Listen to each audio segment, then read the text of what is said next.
शिला प्रभुपाद की जाए, गुरु गौरांग की जाए। तो कल के सत्र में हमने सुना था शिल प्रभुपाद जी हमेशा इस बात का ध्यान रखते थे कि भगवान के लिए जो भोग बन रहा है वह स्थान स्वच्छ होना चाहिए। जब शुद्ध कीर्ति प्रभु अपने कमरे में प्रभुपाद जी के लिए भोग बना रहे थे और वहां पे प्रभुपाद जी का उच्चिष्ट रखा हुआ था, प्रभुपाद जी के उच्चिष्ट को शुद्ध कीर्ति प्रभु बहुत संभाल के रखे थे, उसको फेंके नहीं थे। प्रभुपाद जी गुस्सा हो गए, प्रभुपाद जी क्रोधित होकर कहने लगे, तुम इस कचरे के डब्बे के पास में बैठ के भगवान के लिए भोग बना रहे हो, ये तुमको किसने सिखाया?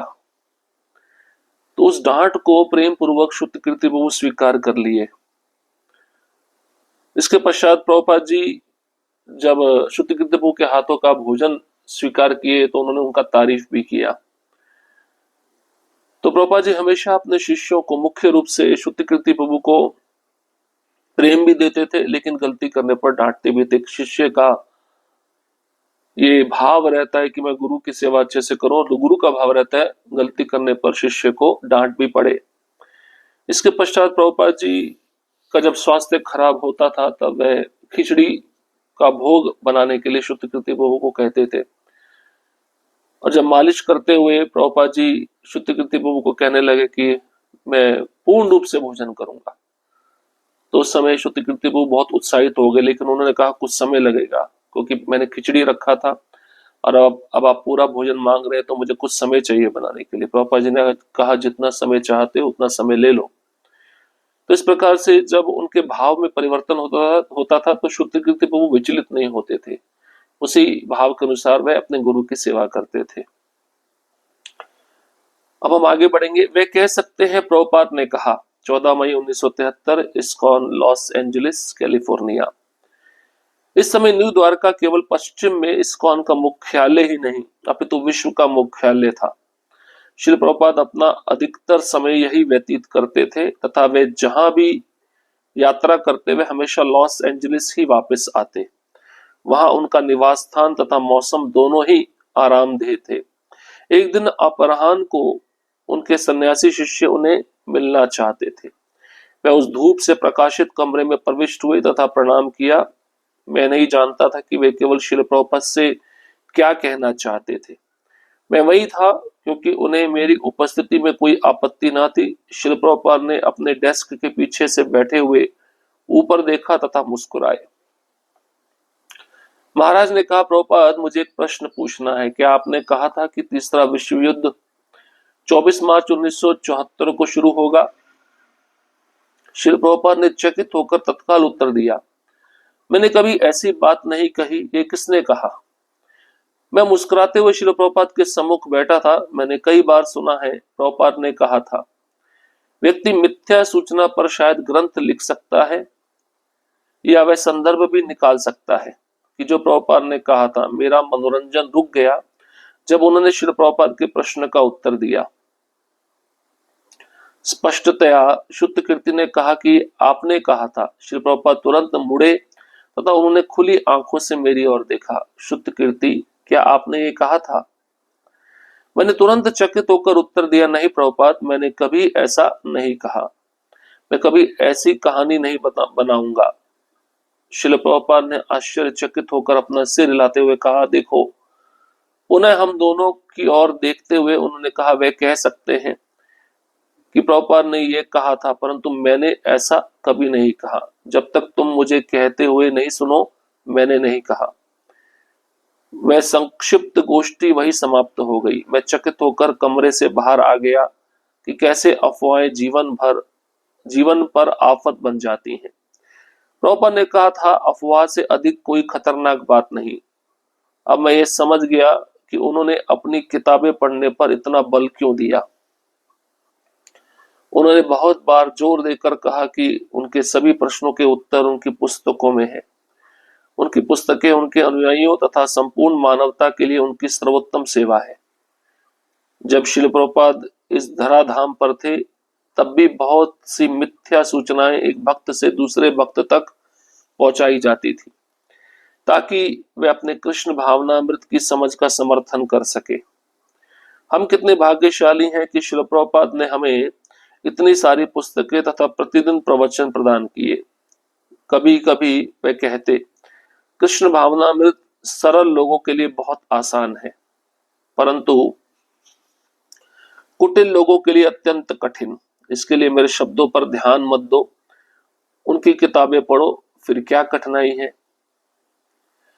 शिल प्रभुपाद, आपने कितनी बार इस पर जोर दिया कि व्यर्थ की ग्राम वार्ता मत करो। एक बार आपने अपने शिष्यों को पास ही बातें करते हुए सुना तो आपने मुझे अपने कमरे में बुलाया तथा कहा, उन्हें कहो चुप हो जाए, तथा साथ ही कहा, गप्पे कृष्ण भावनामृत को नष्ट कर देती हैं। यह इतना प्रभावशाली संदेश था कि जिसे मैं भूलना नहीं चाहता। इस भौतिक जगत में बहुत सी बातें हमारी कृष्ण भावना को समाप्त करने में सहायक है। आपके आदेशों का अनुसरण ही इसे दृढ़ करने का एकमात्र साधन है। मैं प्रार्थना करता हूं कि मैं सदैव आपके निर्देशों तथा आदर्शों का पालन करने की कामना करता रहूं। तो लॉस एंजलिस प्रभुपाद जी का निवास स्थान था और न्यू द्वारका लॉस एंजलिस ही इस्कॉन का मुख्यालय भी था। प्रभुपाद जी जहां पे भी यात्रा करते वापस लॉस एंजलिस अवश्य आते थे। अब प्रभुपाद जी के कई सन्यासी शिष्य उनसे मिलना चाहते थे। एक महाराज प्रभुपाद जी के शिष्य जब उनसे मिलने के लिए आए तो उन्होंने प्रभुपाद से ये प्रश्न पूछा कि आपने कहा था कि तीसरा विश्व युद्ध 24 मार्च 1974 को शुरू होगा। प्रभुपाद चकित हो गए। उन्होंने तुरंत उत्तर दिया, मैंने कभी ऐसी बात नहीं कही, ये किसने कहा। तो शुद्ध कीर्ति वो प्रभुपाद जी के सम्मुख बैठे थे। वे कहते, मैंने कई बार सुना है, प्रभुपाद ने कहा था। तो इसका अर्थ है शुद्ध कीर्ति प्रभु ने कहा था। प्रभुपाद ने शुद्ध कीर्ति प्रभु को पूछा। शुद्ध कीर्ति प्रभु ने कहा कि मैंने नहीं कहा। और फिर ये बात अफवाह की तरह फैल जाती। कुछ शिष्य प्रभुपाद जी की बातों को जगह जगह फैलाते, जिस बात को प्रभुपाद जी नहीं कहे थे। वे कह सकते थे प्रभुपाद ने ये कहा, परंतु मैंने ऐसा कभी नहीं कहा।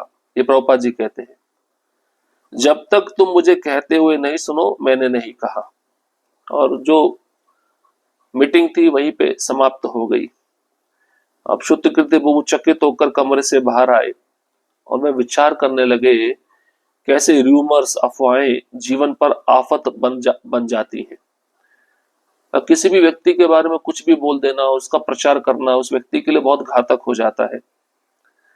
अब प्रभुपाद जी भी कहते हैं, अफवाह से अधिक कोई खतरनाक बात नहीं है। इसलिए प्रभुपाद जी अपने शिष्यों को कहते थे, मेरी पुस्तकें पढ़ो, इस पर ज्यादा बल देते थे, जिससे अफवाह जैसी बात उनके मन में ना बैठ जाए और उसको वह फैलाए ना। क्योंकि प्रभुपाद जी कहते हैं, सारे प्रश्नों के उत्तर मेरी पुस्तकों में हैं